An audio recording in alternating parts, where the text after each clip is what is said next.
second week and final week of our series, Unbreakable. And the premise of this series is that God has brought us through some things to where we are right here, right now, to use us for his kingdom purposes on earth as it is in heaven. Just about a month, what is it, 2 months ago now, man, time flies. I was at home with Kim and Clark. We were down in Virginia visiting my parents. And my parents are in this season of life now where all three of their boys are out of the house. So when we come to visit, they will start to, show us some things that they have that belong to us, and they will say, hey, you can either take this because it belongs to you, but we no longer want to be your free storage unit. So you can either take these things, or these things might end up in the trash. They just, because we just don't want to keep this stuff anymore, because stuff piles up quickly. I've only been married to Kim for 8 years, and sometimes I'm talking to Kim, and I'm like, Kim, where did we get all of this junk from? We have all this stuff in our basement. Where is it from? Can we throw it away? Can we not throw it away? You hang on to stuff thinking, maybe I'll need it one day, maybe I won't, and just stuff piles up. And my parents are starting to clean the house, they're starting to get some things out. And last time I was home, my mom gave me some other stuff that she never planned on throwing away, but stuff that she was like, hey, if you want this, you can have it now. But I've been holding on to it as maybe some type of memory or some type of something that's special. A couple things, like I've been wearing this wedding band the past couple months. This was my grandfather's wedding band. She's like, hey, would you like to have this? I said, sure, I'll take it. And she's been giving me a couple of other things. And one of the things she gave me when I was home last time was this note that my parents had to carry this around everywhere they went when I was a baby, because I had so many health issues that if they were ever out of town and they had to take me on an emergency visit to the hospital or something, our doctor had written up this note to explain all of the health complications and issues that I had, so that they wouldn't be like, hey, what is going on with this baby? It has all of my medical history here. And I was going to read it to you this morning and share it with you, and then I realized I didn't understand over half the words on this thing. But something about ruptures, no prolonged rupture of membranes. He developed something that I can't pronounce at approximately 2 hours of age and was transferred to the neonatal unit. Their chest x-rays revealed a spontaneous pneumothorax, which required, I don't know. All I know is that apparently I had a collapsed lung when I was a baby. I showed this note to Dr. Dave this morning. He was reading through it. He goes, oh man, you must have caused your parents a lot of stress. He said, this would have stressed me out. He said, when I'm working with patients, I like to see, something happens and they get better. But with you, it was like it was getting worse and worse and worse and worse. And it didn't seem like they had to carry this note around. And I was just thinking about this and looking at this note and thinking about all that somehow I survived and got through. And it got me thinking about this series of how all of us in our lives have something that we have been through, whether it was a health scare, whether it was some kind of abuse or manipulation that you survived. Maybe it was some kind of tragedy, personal tragedy, familial tragedy. We all have things in our lives that have happened to us, and when we look back on them, we think, I don't know how I got through that. In fact, in a human understanding, I should not have made it through that. It's as if the dark forces of this world were doing everything they possibly could to take me out in that moment. We all have moments like that, moments that should have broken us and crushed us. And even if we did get through them, the enemy wants to use those moments to almost spiritually paralyze us in a sense and keep us from growing and convince us that we could never have a purpose or a role to play. We all have something like that. And last week we were highlighting that in the story of Moses. As a baby, Pharaoh had issued a decree to kill all the Israelite boys, and Moses was a baby during this time, but yet somehow, some way, Moses' mother was able to protect him through that. And now many years later in Moses' life, as he made it through that circumstance, as he made it through some other circumstances as well, God is now calling out Moses in Exodus chapter 3 and giving him a commission. He's calling him to a people, a purpose, and a plan. And what I want us to see in this series, what I want us to discover this morning, is that those moments that somehow you survived them, that there is a redemptive work of God that he desires to do in your life. And it maybe, just maybe, I could suggest to you this morning that the reason you made it through those moments is because there was a hand of a faithful and committed God who said, no, they belong to me. And he has a purpose and a plan in store for you. We see this call, this purpose and plan for Moses in Exodus chapter 3, verses 10 through 12. God shows up to Moses by the means of a burning bush, and he says this to Moses: "So now go, and I will send you to Pharaoh to bring my people, the Israelites, out of Egypt." Moses said to God, "Who am I that I should go to Pharaoh, or that I should bring the Israelites out of Egypt?" God replied, "Surely I will be with you. And this will be the sign to you that I have sent you. When you bring the people out of Egypt, you and they will serve God at this mountain." So Moses, the one who should have died as a baby, Moses, the one who made a horrible decision and killed somebody, so now he's living on the run. God now is redeeming him. He's working in his life, and he's calling him to go confront the most powerful person in the world, Pharaoh, and say, "Hey, let my people go. Let the Israelites go. Set them free. Moses, I'm going to be with you to confront him." Just think about being Moses for a moment. Because here's what happens sometimes. When we start talking about God's calling for your life, or we start talking about God's purpose for your life, we start thinking about, oh, I'm going to get to live the dream, or I'm going to have all of my personal dreams fulfilled. And we start talking about personal fulfillment and feeling good, and it's going to be great. And don't get me wrong, when you start walking in God's purpose, when you start walking in his call, yes, there's a sense of a dream being fulfilled. Yes, there is a sense of you walking in the purpose that he has for you. But we can't make it too individualistic or too dream-esque, because oftentimes the call that God has for us, or the purpose that he's called us to, is going to require sacrifice. More often than not, it's going to require some kind of sacrifice. It's going to require some kind of going out of your way for the sake of the other. It's going to require some kind of circumstance where Moses is like, I got to confront Pharaoh, and God is like, I will be with you.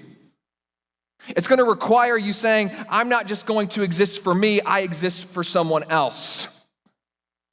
So the purpose or calling on God's life, let's not just turn it into, my own personal dreams of fulfillment. No, as we see that God has brought us out of these moments that should have broken us, and he calls us to a season of being unbreakable in his power, he's going to call us to something that is beyond ourselves. And so this morning I want to talk you through a little bit of Exodus chapter 3 and discuss together, hey, how can I begin to put some of the pieces together of discovering God's purpose and call for my life? Now, this is not going to be the 12-step program that every single time you're going to find God's call for your life. Now, these are more so just helpful tools or suggestions, hopefully pieces of a puzzle that you can begin to put together so that you can discover who God has called you to become, who God has called you to serve, and what God has called you to do. So this sermon this morning is not going to be, here are all the pieces, end of conversation, I figured it out. No, this sermon this morning is hopefully going to be a beginning of a conversation between you and God, and between you and God's people, to continue to discover who God has created you to be and what he has called you to. You ready for first idea this morning?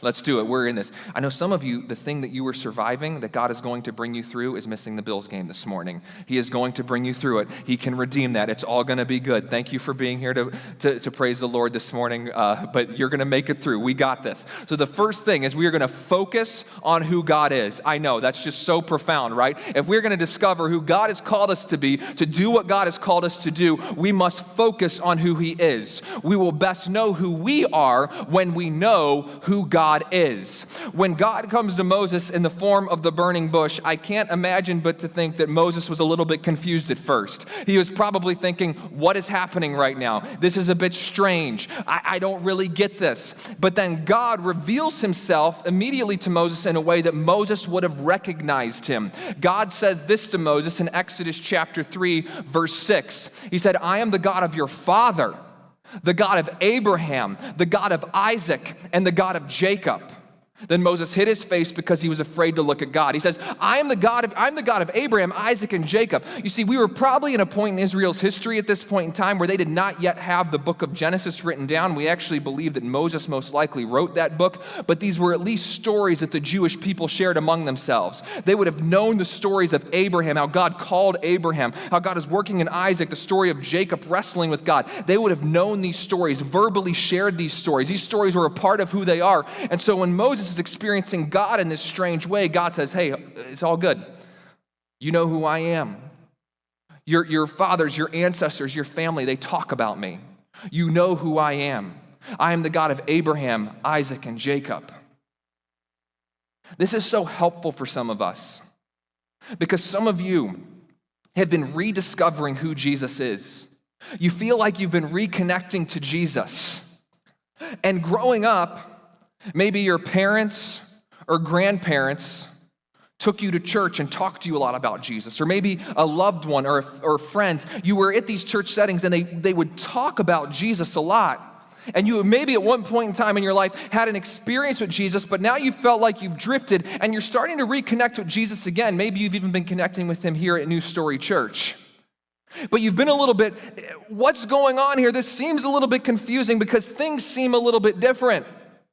See, Moses would have known the story about how God made the covenant with Abraham and there was the floating pot and all of that stuff. Or he would have known the story of how God wrestled with Jacob. He would have known the story of Joseph. But now God is showing up to Moses in a burning bush and God reveals, hey, I'm the same God, but it's a different method of communication. And some of you are thinking back to moments in your life where maybe your family or friends took you to church and you felt like you connected to Jesus, but the pastor, would wear a suit and tie or a robe. And you're at New Story Church now and you're like, I don't think Scott would ever wear a tie. And I do sometimes when I do weddings and things. But you're like, is this Jesus? Because I felt what's going on? Sometimes God uses, it's the same Jesus, but it's a different method to connect with you. You might be thinking, okay, I remember I was at church, but there was these hymnals and organs, but now we're using a full band. What's going on here? And there could be like God is, hey, same Jesus, different methods. I remember I was being raised in this setting where, we had classes and certificates and all this stuff, and we talked about Jesus a lot, but I've drifted. Now I'm at this church News Story, and we're getting involved in groups, and it seems similar, but it seems different all at the same time. And oftentimes what you find, it's the same Jesus, but different methods. And one of the reasons that you've actually probably made it through some of those moments that should have broken you, and you didn't even realize it, was because you have praying parents, or praying grandparents, or praying family members. And the prayers of those people have been covering you and bringing you to this place. They've been bringing you through. And you're like, what? This seems, and Jesus is saying, just keep leaning in. Just keep seeking me. Just keep following. God is saying, hey, it's me. Listen up. I have something for you. I'm trying to say something to you. Old Testament scholar Christopher J.H. Wright describes this scene with Moses in this way. He said, Moses is therefore called to exercise the same faith in God of his father and his mother, as his ancestors had done in the past, as he steps into the future with the promise of God behind him and before him. Sometimes one of the best ways for us to get to know who God is to look back on what God has done in our lives through our family, through our friends, through those who have been following Jesus and have been trying to get us to Jesus. And now Jesus has you at this moment, and he's like, will you just respond? Focus on who God is. Get to know him. Let me make this really, really simple for you, because some of you might be saying, okay, this seems like a lot. How could I possibly get to know who God is? What does God look like? What is God like? What does that even mean? John 14:9, Jesus says this, the person who has seen me has seen the Father. John 10:30, Jesus says, I and the Father are one. If you want to know who God is, look at Jesus. If you want to know what God is like, look to Jesus. If you want to get to know God, follow Jesus. The Apostle Paul says this in Colossians 1:15. He is the image of the invisible God. What does God look like? Who is God? God looks like Jesus. People come to me sometimes and say, hey, I want to start reading the Bible. Where should I start? I always recommend starting in Matthew, Mark, Luke, or John. And for those who are seasoned Bible readers, I always say, hey, wherever you're reading, always come back as well to read Matthew, Mark, Luke, and John. Get to know the Gospels because those all tell the story of Jesus, of his life, death, burial, and resurrection, but also his ministry, who he is, how he interacted with people. If you want to know God, know Jesus. Jesus will make the way clear. Jesus reveals who God is. And so you're saying, I want to focus on God. I want to know who he is. I want to know who I am in him. Know Jesus. Read the Gospels over and over and over again and get to know Jesus. So as you begin to, what's the call? What's the purpose? Who has God created me to be? He brought me through this moment that should have broken me. And now I have this idea that in Christ, there's this unbreakability as we have eternity in him. What exactly is it? Okay, focus on who God is. What would be next? I would suggest this. Know that God sees you and hears you. Know that God sees you and hears you. Because some of you, this is the moment that you've been in. You've been calling out to God. God, where are you? God, what are you doing? God, are you working in my... God, I just don't know what's happening right now. Where are you, God? And this is a part of the commission that God gives to Moses. Because God had made a covenant with his people, Israel, and they were like, hey, we're in slavery right now in Egypt. What's going on, God? And they're calling out. And God says this to Moses in Exodus chapter 3, verse 7. The Lord said, I have surely seen the affliction of my people who are in Egypt. I have heard their cry because of their taskmasters, for I know their sorrows. He goes on to say this in verse 9, just a couple verses later. And now indeed the cry of the Israelites has come to me, and I have also seen how severely the Egyptians oppress them. God says, I see them, and I hear them. And Moses, it is through you that I am now responding to them, to go set them free, to be their leader. You've been crying out to God, God, where are you? God, what's going on? God, what are you trying to do in and through my life? One of the greatest gifts of the Scriptures is that as we read the Scriptures, we can see time and time again as to how God hears and responds to his people, how God sees and hears his people. As we are followers of Christ, we are the church, the bride of Christ. We are his people. And he sees and hears. And we have these stories to lean on. I bet Moses in some ways would have been leaning on the story of Joseph that had been passed around among his ancestors. Just to give you a short summary, Joseph takes up the back part of the book of Genesis. Joseph has a dream that his brothers will one day worship him, so he goes and tells his brothers, and Joseph is already the favorite of his father. His brothers get irritated, they get jealous of him, so they sell him into slavery. A bit extreme, right? Hey, we can't stand you, Joseph. We're going to sell you into, like, what? So they sell him into slavery. In slavery, things are going well for him. He's elevated into Potiphar's home. You know, Potiphar likes him as master, but then Potiphar's wife accuses Joseph of taking advantage of her, even though Joseph did not. And so then Joseph is thrown in prison.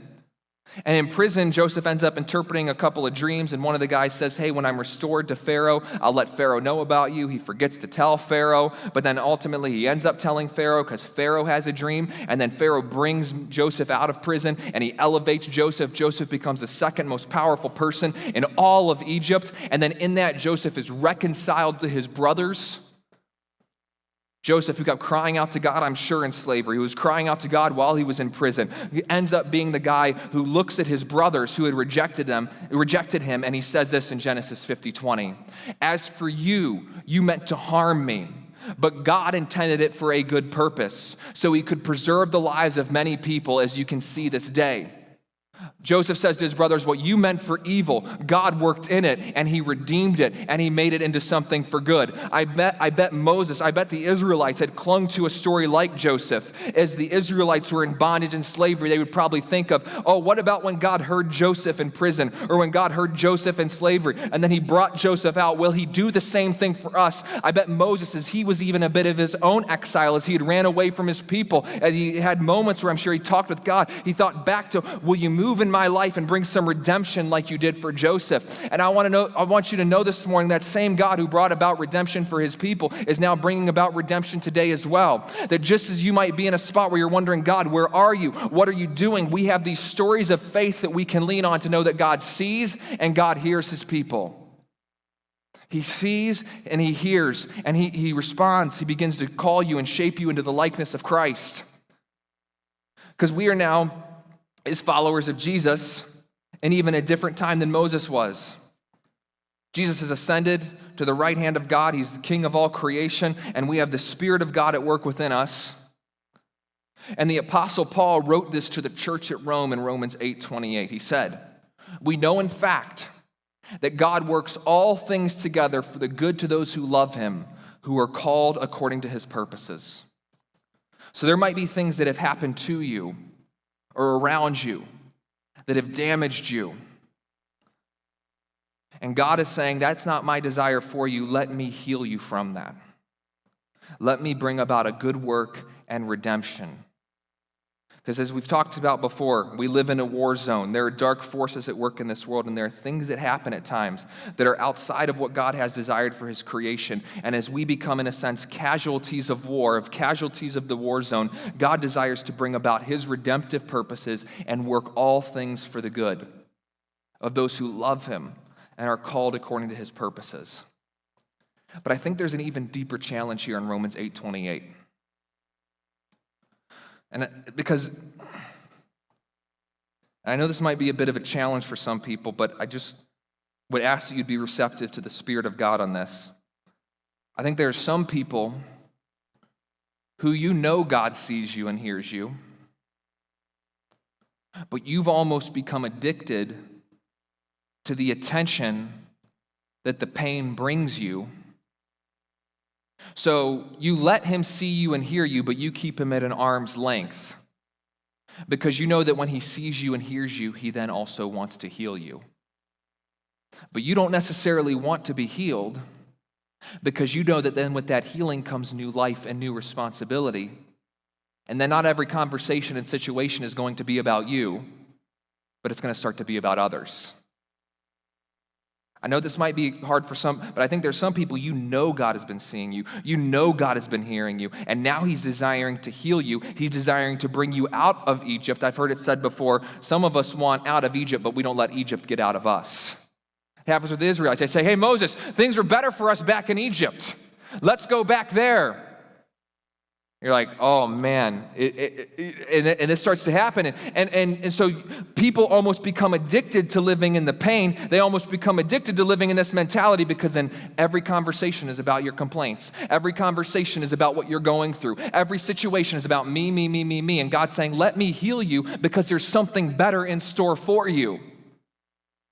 But it's just, I'd rather live over here. In recent New Testament scholarship, I'm going to try not to get too into the weeds here, there has been some debate on interpreting Romans 8:28.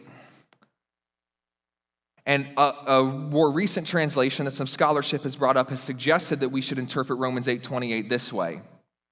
We know that God co-works all things for good with those who love God, with those called consistent with the intention. Let me read that again. We know that God co-works all things for good with those who love God, with those called consistent with the intention. I happen to think that this translation is what we're called to. The former way of looking at it is, I can sit idly by and do nothing while God just does a bunch of stuff for me.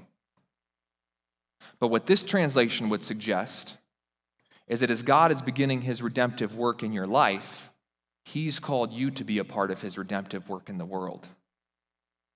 That he doesn't want to just work in your life and then let you sit around and do nothing, but he's actually called you to work with him for the good of those who love him as well. That there's a co-working that happens here. That as God sees you and hears you, he begins to heal you. But as he's healing you, the reason he's healing you is because he's called you to work with him. So God sees you, hears you, and heals you so that you can then be a part of his mission to go see, hear, and heal others.